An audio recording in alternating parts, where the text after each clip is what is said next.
کہ ھذا بلال منی وانا منہ، یہ بلال مجھ سے ہے اور میں اس سے ہوں۔ تم نے حسب نسب کا تانا دیا ہے، تم نے لونڈی کا بچہ ہونے کا تانا دیا ہے۔ اگر بلال کا حسب نسب جاننا چاہتے ہو تو بلال کا حسب نسب میں ہوں، اور میرا حسب نسب جاننا چاہتے ہو تو وہ بلال ہے۔ میں بھی اسلام کا بیٹا ہوں اور یہ بھی اسلام کا بیٹا۔ کس جاہلیت کی بات کرتی۔ اس کے بعد کھڑے ہو کر پھر چوما، پھر پیار کیا، یوں لگتا تھا کہ آج محمد رسول اللہ اس کالی رنگت والے کے اوپر دیوانہ ہوئے جا رہے، پیار کے ساتھ والہانہ انداز میں پھر چومتے ہیں، گویا محبت کی مہریں سب کرتے ہوئے اعلان کر رہے ہیں تم نے نفرت کا اظہار کیا، تیرا رسول اس پہ فدا ہو رہا ہے۔ تم نے کالی رنگت کو کیا سمجھا تھا؟ ادھر رسول اللہ صلی اللہ علیہ وسلم بیٹھ کے پھر کھڑے ہو کر 3 دفعہ اس عمل کو دہرایا کہ ھذا بلال منی وانا من۔ یہ دہرانے کے بعد آپ تو بیٹھ کے، حضرت خالد ابن ولید جو آخر پہ کھڑے تھے، جن کو رسول اللہ بلا لیا کرتے تھے، ان کی طرف تو نگاہ بھی اٹھا کر نہیں دیکھی۔ ادب کا پاس کرتے وہ آخر میں وہیں پر بیٹھ گئے، اور جب مجلس برخاست ہوئی تو حضرت بلال بن رباح اٹھ کر ایک طرف جانے لگے تو پیچھے پیچھے خالد بن ولید گئے۔ حضرت بلال بن رباح کے کانوں میں یہ آواز آئی، کف یا سیدنا بلال، اے میرے آقا بلال رک جا۔ وہ زبان جس نے لونڈی کا بچہ کہا تھا آج سیدنا بلال کہہ کر بلا رہا تھا، اے میرے آقا بلال رک جائیے۔ آپ رک گئے، کہنے لگے حضرت خالد ابن ولید کہ بلال یا سیدی، اے میرے آقا بلال عفونی، مجھے معاف کر دو۔ تو حضرت بلال فوراً کہتے ہیں لقد عفوت، میں تو آپ کو معاف کر چکا۔ وہ تو مجھے تعجب ہوا کہ میرا بھائی خالد ابن ولید مسلمان ہو کر بھی جہالت کی بات کرتا ہے، مومن ہو کے بھی ویسی ہی پرانی حرکتیں۔ اس لیے میں نے شکایت کر دی، اگر تم نے اپنی اصلاح کر لی ہے تو میں نے آپ کو معاف کر دی۔ آپ کہتے نہیں بلال، تم نے مجھے معاف تو کر دیا، لیکن بڑے گھر کا بیٹا ہونے کا، اپنے خاندان کے غرور اور تکبر کا سودا میرے سر میں سمایا تھا، اپنے حسن اور جمال کا سودا میرے سر میں سمایا تھا، اپنی سرداری کا اور اپنی سپہ سالاری کا سودا میرے سر میں سما گیا تھا، اپنے علم کا سودا میرے سر میں سما گیا تھا۔ میں زمین پر لیٹتا ہوں تو بلال پاؤں کی ٹھوکریں مارو سر پر، جس نے آج مجھے اس حالت کو پہنچا دیا، جس سر کے اندر یہ غرور سما گیا تھا، آج اس کو اپنے پاؤں کی ٹھوکریں مارو۔ حضرت بلال کہتے ہیں کہ مسلمانوں کی عظمت، اے مسلمانوں کی شان و شوکت، اے مسلمانوں کے سپہ سالار، یہ مجھ سے کیوں کر ہوگا کہ ایک سپاہی ہوتے ہوئے میں آپ کے سر پر ٹھوکریں ماروں؟ یہ ممکن نہیں ہے کہ کیسا سردار، تمہارا بھائی خالد تباہ ہو گیا، برباد ہو گیا ہے۔ تو نے دیکھا نہیں کہ محمد رسول اللہ صلی اللہ علیہ وسلم نے میری طرف آنکھ اٹھا کے بھی نہیں دیکھا، میں تو راندہ درگاہ رسالت معاب ہو گیا، مجھے ان کی رحمتوں سے دور کر دیا گیا ہے، مجھ سے ان کا پیار چھن گیا ہے۔ جو جن سے محمد رسول اللہ نگاہیں پھیر لیں، قیامت کے روز اللہ کب اس کی طرف دیکھے گا؟ میری تو دنیا بھی تباہ ہو گئی، میرے بھائی میری تو آخرت بھی تباہ ہو گئی، بچا لو مجھ کو، مارو ٹھوکرے اس سر کے اوپر جس کے اندر یہ غرور سما گیا تھا۔ اور تاریخ کے اوراق اس بات پہ شہادت دیتے ہیں کہ خالد بن ولید زمین پر لیٹے ہوئے ہیں اور سیاہ بھاری قدم ان کے سر پر پڑے ہوئے، اور اندر کا غرور اور تکبر ہمیشہ ہمیشہ کے لیے نکل جاتا ہے۔ اور دوسری طرف بلال بن رباح کے پاس جو کچھ تھا وہ تو میں آپ کو عرض کر چکا، ہاں ایک دولت بہت زیادہ تھی، وہ دولت تقوی کی تھی، جس کی بنیاد پر دنیا کے اندر امتیاز نصیب ہوتے۔ حضرت خالد بن ولید جس مقام کے حامل ہیں وہ بھی میں نے بتا دیا، اور یہ بھی آپ جان گئے کہ اس غرور اور تکبر کی وجہ سے انہیں کیا مل گیا اور ان کی کیا حالت ہو گئی۔ اب کچھ لمحوں کے لیے ذرا بلال بن رباح کو بھی دیکھیے۔ اذان دینے کے لیے موقع آیا، مسلمانوں کا شعار ہے، تاریخ میں اس کا نام لکھا جانا ہے جس نے سب سے پہلے اذان دینا ہے۔ یہ پہلی اذان دینے کا اعزاز کون حاصل کرتا ہے؟ بڑے بڑے عمرا بھی موجود ہیں، عبد الرحمن بن عوف سے لے کر عثمان بن عفان تک سارے عمرا بھی موجود ہیں، اصلاً نسلاً ہاشمی قریشی وہ بھی موجود ہیں، اصلاً عرب جن کی بڑی عمدہ زبان ہے وہ بھی موجود ہیں، محمد رسول اللہ کا ساتھ چلنے والے بھی موجود ہیں، لیکن سرکار دو عالم کی نگاہیں ڈھونڈ رہی ہیں، وہ بلال بن رباح کو بلاؤ۔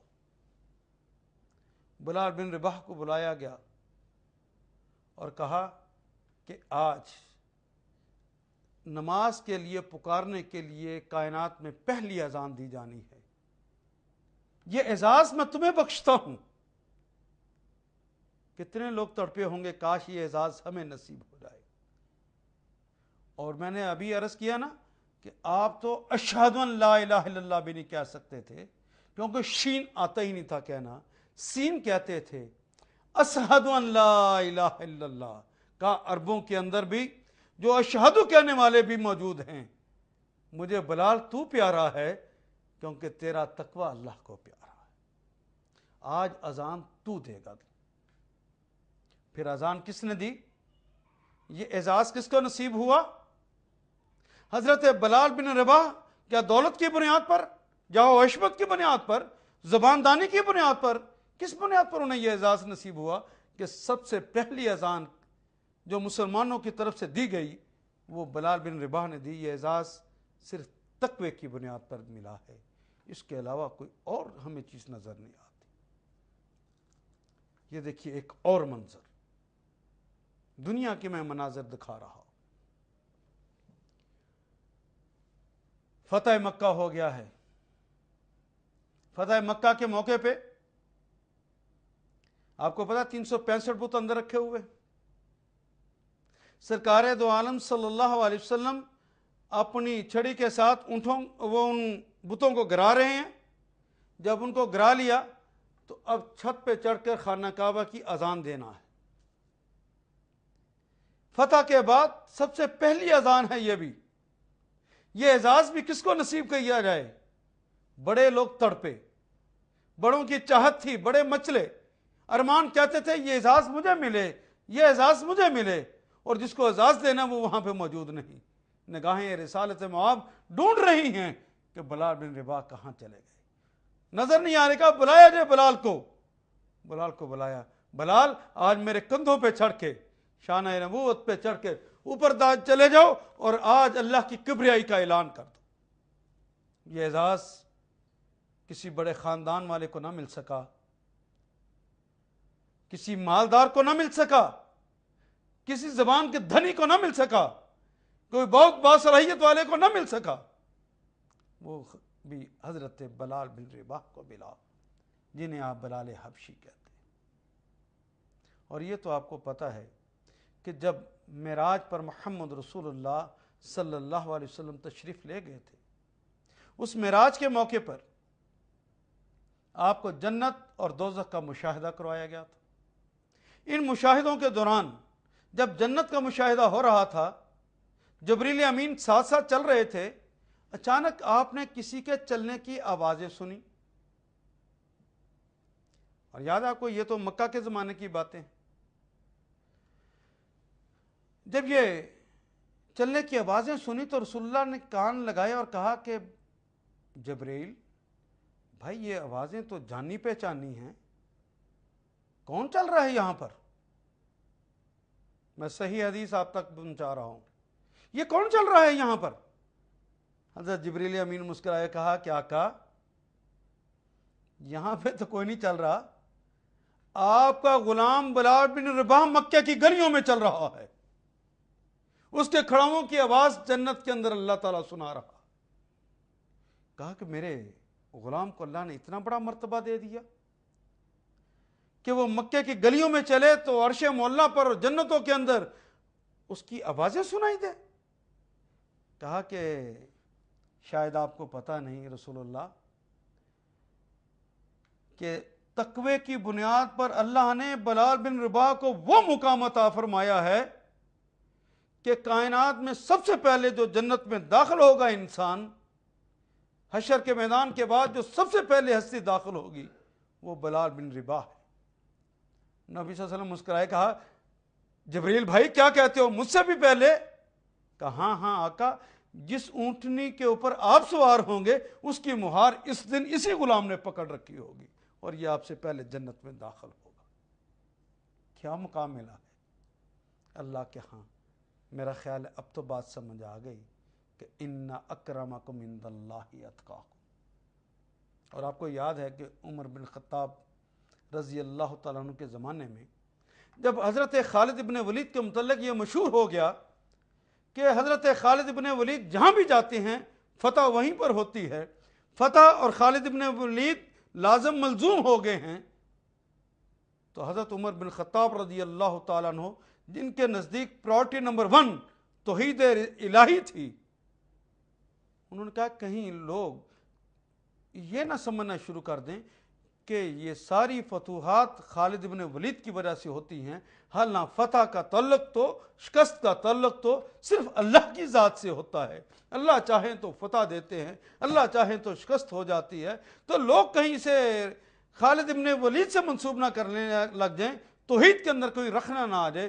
انہوں نے اس نازک موقع پر جبکہ بڑی اہم لڑائیاں ہو رہی تھی، فارس کے ساتھ لڑائی ہو رہی تھی، این اس زمانے میں حضرت خالد ابن ولید کو معزول کرنے کا فیصلہ کر لیا۔ باقی صحابہ نے سمجھایا کہ اتنے اہم موقع کے اوپر اگر معزول کر دیا تو کہیں شکست نہ ہمیں ہو جائے، فوج کے اندر بددلی نہ پھیل جائے۔ وہ بڑے ہر دل عزیز قسم کے سپہ سالار ہیں، فرمانے لگے کہ توحید کو بچانا لازم ہے اور اس کی وجہ سے اگر شکست بھی ہوتی ہے تو عمر بن خطاب اسے قبول کرے گا۔ لیکن انہیں معزول کرنے کے لیے آرڈر کون دینے جائے گا؟ دیکھیے قرہ آج کس کے نام نکلتا ہے۔ حضرت عمر بن خطاب کی نگاہوں نے بھی جس کو منتخب کیا وہ یہی حضرت بلال بن رباح ہے۔ حضرت بلال بن رباح وہاں پہ پہنچتے ہیں اور لوگوں کو بلاتے ہیں، سب کے سامنے اکٹھا کر لیتے ہیں اور ان کے سامنے وہ خط پڑھتے ہیں کہ میں امیر المومنین کے حکم سے اے خالد ابن ولید آپ کو معزول کرتا ہوں اور آپ کو میرے ساتھ دربار خلافت میں جانا ہوگا اور آپ کی جگہ پر عبیدہ بن جراح کو آپ کی جگہ پر جرنیل مقرر کیا جاتا ہے۔ وہ سپہ سالار مقرر کر دیے گئے۔ لوگوں کا خیال تھا کہ وہاں بغاوت ہوگی، لوگوں کا خیال تھا خالد ابن ولید شاید انکار نہ کر دیں، لیکن خالد ابن ولید نے اپنی تلوار نکالی اور حضرت بلال بن رباح کے قدموں میں رکھتے ہوئے کہا کہ بلال میں سرنڈر کرتا ہوں، اور جس کو خلافت کے دربار نے کہا ہے کہ وہ سپہ سالار ہوں گے آپ یہ تلوار اس کے حوالے کر دیجئے، تو تلوار اٹھا کر نئے سپہ سالار کو دے دی گئی اور اس کے بعد اپنی پگڑی کو خالد ابن ولید نے کھول لیا اور کہا کہ بلال آج تم سے ایک درخواست کرتا ہوں، تم نے مجھے دربار میں لے کر جانا ہے نا؟ ہاں یہی حکم ہے، تم ہمارے ساتھ دربار میں جاؤ گے۔ کہا میری ایک درخواست ہے، میں نے پگڑی کھول دی ہے، اس پگڑی کے ساتھ میرے ہاتھ باندھو اور ایک قیدی کی طرح مجھے ساتھ لے کر جاؤ۔ کہا نہیں مجھے اس کا حکم نہیں ہے کہ باندھ کے لاؤں، نہیں میری درخواست ہے آج باندھ کر لے جانا کل قیامت کے روز اگر اللہ مجھ سے پوچھے کہ تو نے اسے لونڈی کا بچہ ہونے کا تانا دیا تھا، کالی رنگت کا تانا دیا تھا، موٹے ہونٹوں کا تانا دیا تھا، تو میں کہہ سکوں گا کہ میں نے اس کا یوں کفارہ ادا کیا تھا کہ میں قیدی کی طرح اس کے ساتھ ہاتھ باندھ کر گیا تھا۔ میرے یہ درخواست بھی قبول کر لو۔ میں نے تاریخ اسلام کے ایک فرق کو آپ کے سامنے پڑھا۔ لوگوں کوئی غرور اور تکبر اب بھی اگر دماغ کے کسی گوشے میں ہے تو کھرچ کے آج اسے نکال دو۔ اپنے نیک ہونے کا غرور ہے تو اسے بھی نکال دو، تقوی کی روش کو اپنا لو، اللہ کے ہاں عزت پا جاؤ گے۔ میں آج پھر کہتا ہوں، اگر گھر کے اندر کسی کو غرور ہے کہ میں گھر کا باپ ہوں، میں قوام ہوں، میں شوہر ہوں، اس نے اس بنیاد پر کہیں پر ظلم کر رکھے ہیں، تو آج ان سے معافیاں مانگ لیجیے۔ اپنے غرور اور تکبر کو توڑ دیجئے۔ اگر آپ سبارڈینیٹ کے ساتھ رویوں کو غلط کیے ہوگے، اپنے رویوں کو آج سے ٹھیک کرنے کا یہاں اٹھنے سے پہلے فیصلہ کر کے جائیے۔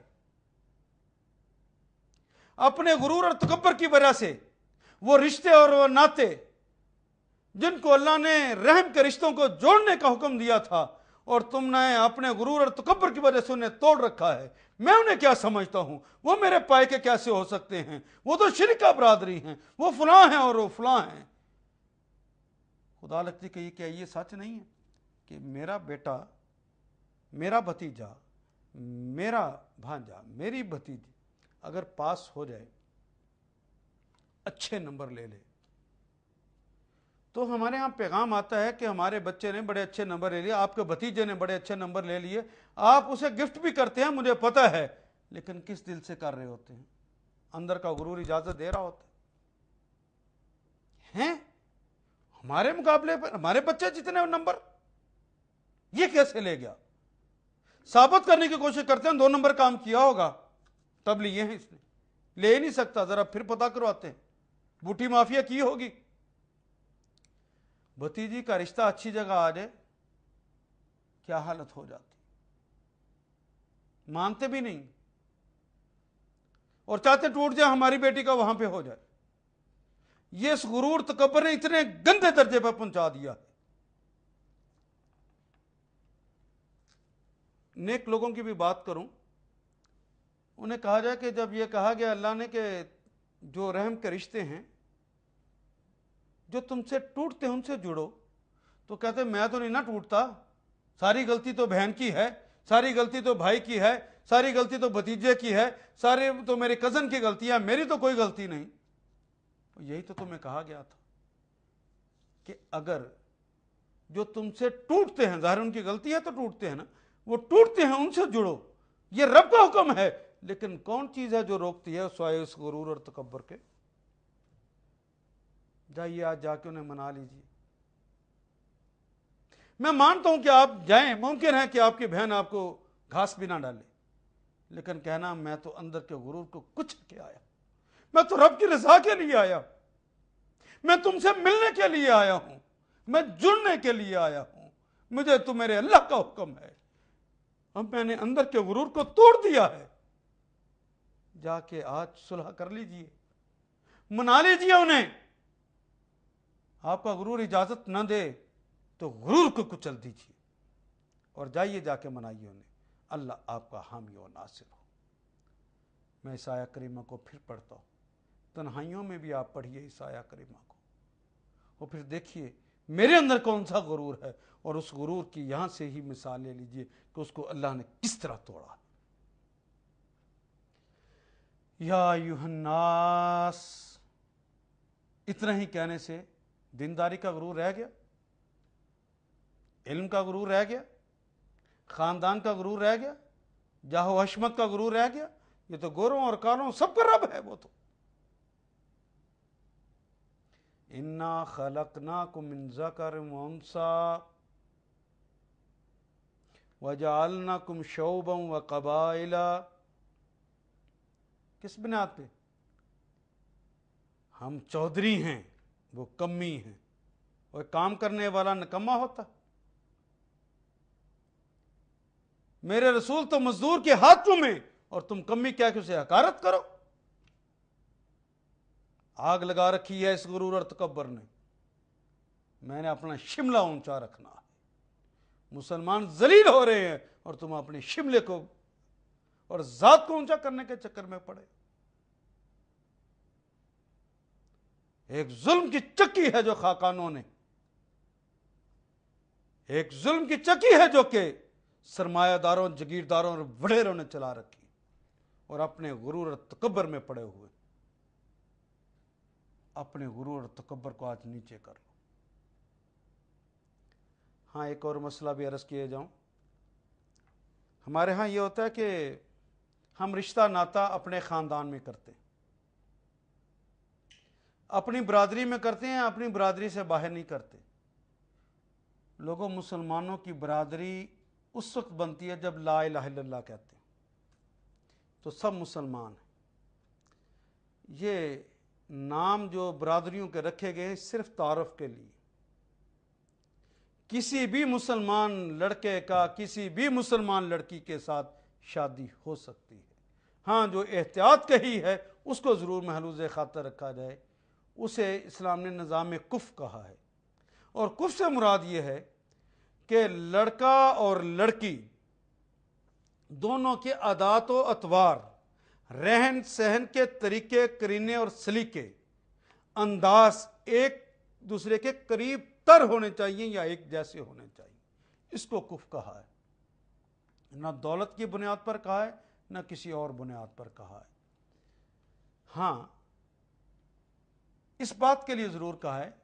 ایک شخص ہے, میں مثال دیتا ہوں, ایک بہن بھائی تھے, انہوں نے کہا جی میرے ہاں بیٹا ہوا بیٹی ہوئی, ہم آپس میں شادی کریں گے. گاؤں میں اکثر ایسا ہو جاتا ہے. جس کے ہاں بیٹا ہوا وہ بھائی گاؤں میں ہی رہتا ہے, ڈھو ڈنگر کے اوپر کام کرتا ہے, وہ کھیتوں میں کام کرتا ہے, اس کی اپنی ایک خاص ثقافت ہے, اس کے مطابق کام کر رہا ہے. لیکن بہن کی شادی شہر میں ہو گئی, اس سے جو اولاد ہوئی تھی اس نے MBBS کر لیا. اس لڑکی نے یعنی بھتیجی نے MBBS کر لیا. وہ پڑھ لکھ گئی, وہ ڈاکٹر بن گئی. اب اس کا اٹھنا بیٹھنا کھانا پینا ظاہر ہے گاؤں کے اس ماحول سے بالکل ہی مختلف ہے. اگر آپ کہیں کہ ان دونوں کی آپس میں شادی ہو جائے, حالانکہ ایک خاندان کے لوگ ہیں, بہن بھائی ہیں, یہ کفر نہیں ہے. لیکن ایک خاندان نہ بھی ہو لیکن مزاج اور ذوق ایک ہو جائیں تو وہاں پہ شادی ہو سکتی ہے. دین کا تقاضا یہ ہے کہ یہ برادریوں کی دیواروں کو یہاں سے گرا دیا جائے, اور جہاں کفر نہ ہو وہاں برادری کے ہوتے ہوئے بھی اسلام نہیں چاہتا کہ وہاں. اللہ میرا اور آپ کا حامی و ناصر ہو. وما علینا الا البلاغ.